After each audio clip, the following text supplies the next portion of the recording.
নমস্কার বন্ধুরা, কেমন আছেন? নিশ্চয়ই সবাই ভালো আছেন।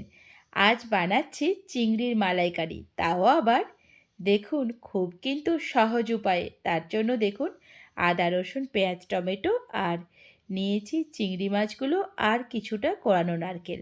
প্রথমেই দেখুন মিক্সি জারের মধ্যে আদা রসুন আর পেঁয়াজটা দিয়ে দিলাম, আর কি একটা মিহি পেস্ট বানিয়ে নিন। এরপর কোরানো নারকেলটা দিয়ে তার মধ্যে বেশ কিছুটা জল দিয়ে মিহি একটা পেস্ট বানাতে হবে। এরপর ছাঁকনির সাহায্যে ছেঁকে নিলেই নারকেলের দুধ কিন্তু রেডি। কি হলো তো নারকেলের দুধটা তৈরি, এইভাবেই বানাবেন। আর দেখুন মালাইকারির ক্ষেত্রে নারকেলের দুধ কিন্তু টেস্টটা অনেক গুণ বাড়িয়ে দেয়।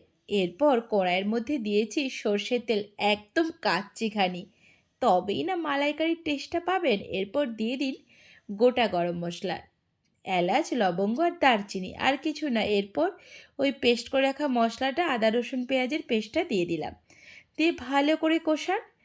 এরপর ওর মধ্যে দিয়ে দিয়েছি একটা মিডিয়াম সাইজের কেটে রাখা টমেটো, দিয়ে দিলাম দেখুন। দিয়ে এরপর দেবো স্বাদ মতো নুন, হলুদ গুঁড়ো, লঙ্কার গুঁড়ো, জিরের গুঁড়ো, ধনের গুঁড়ো দিয়ে ভালো করে কষিয়ে নিতে হবে মশলাটা। মশলা কষানো হয়ে গেলে দিয়ে দিয়েছি দেখুন একদম কাঁচা কাঁচা চিংড়ি মাছগুলো। আজ কিন্তু ভাজার কোনো ঝামেলাই রাখিনি দেখুন। এরপর বেশ কিছুক্ষণ ঢাকা দিয়ে লো আঁচে রান্না করুন প্রায় 10 মিনিট। তারপর দেখুন ঢাকা খুলেই কি বেরোবে বলুন তো? চলুন দেখিয়ে দিই তাহলে। দেখুন চিংড়ি মাছগুলোর কালার এসেছে তো? ঠিক আছে, চলুন। এরপর আর কিছুই না, একদম রান্না আমার হয়ে এসেছে। এরপর দেখুন ভালো করে মশলার সাথে চিংড়ি মাছগুলোকে মিক্সড করে নিন, তাতে কিন্তু টেস্টটা খুব ভালো হবে। মশলাটাও ভালো করে কষানো হয়ে গেল। এরপর দিয়ে দিলাম নারকেলের দুধটা, দেখুন নারকেলের দুধ দিয়ে আর কিছুই না। এবার ফুটতে দিতে হবে। দেখুন ভালো করে নাড়াচাড়া করে মশলার সাথে মিক্সড করে নিয়েছি। আর কিছুই না, ভালো করে ঢাকা দিয়ে প্রায় 15 থেকে 20 মিনিট রান্না করুন। এরপর দেখুন কালারটা কেমন এসেছে। মাঝে মাঝে একটু নেড়েচেড়ে অবশ্যই দেখে নেবেন, নিচে যেন না কোনোভাবেই লেগে যায়। দেখুন আমি আপনাদেরকে দেখিয়ে দিই কীভাবে ফুটছে। এরপর কিন্তু যখনই দেখবেন গ্রেভিটা অনেকটাই কমে এসেছে, তখন কিন্তু এরপর স্বাদ মতো চিনি দিয়ে ভালো করে ঢাকা দিয়ে লো আছে 10 মিনিট রাখলেই দেখবেন তেল ছেড়ে গেছে।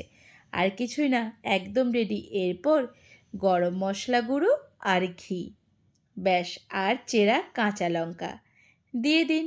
আর কিছুই না, আমার কিন্তু চিংড়ির মালাইকারি রেডি হয়ে গেছে। কার কার জিভে জল এলো বলুন তো?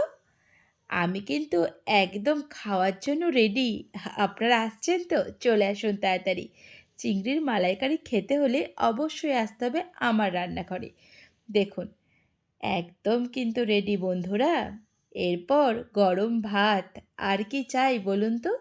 বেশ, চলুন এরপর গরম ভাতের সাথে ভালো করে চিংড়ি মাছটাকে ছাড়িয়ে মাখুন, গ্রেভিটা দিয়ে ভালো করে মাখুন, আর তার সাথে কাঁচা লঙ্কা, আর খেয়ে বলুন দারুণ।